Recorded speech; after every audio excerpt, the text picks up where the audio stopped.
அது இன்க்ளூடிங் மோடியிலேருந்து மோடி, அமித்ஷா, அத்வானி, அதானி, இன்னும் யாரெல்லாம் இருக்காங்களோ எல்லாரையுமே குறிக்கிறது தான் அந்த பாஸ்டன் பிராமின்ற வார்த்தை.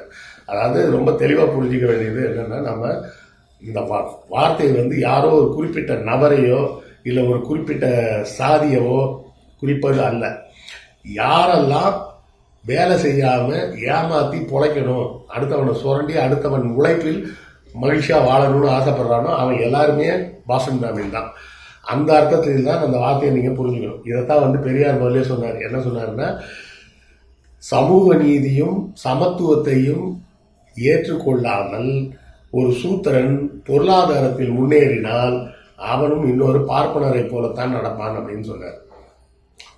புரியுதுங்களா? ஒருத்தருக்கு வந்து நல்ல படிப்பு வந்துருச்சு, அதன் மூலமாக நல்ல வேலை வந்துருச்சு, அந்த வேலையின் மூலமாக நல்ல வருமானம்லாம் வந்துருச்சுன்னா கூட அவனுக்கு அந்த சாதின்ற அழுக்கு வெளியே போகாம சமத்துவன்ற சிந்தனை வராமல் இருந்ததுன்னா அவனும் இன்னொரு பார்ப்பனரை போலத்தான் மாறுவான்.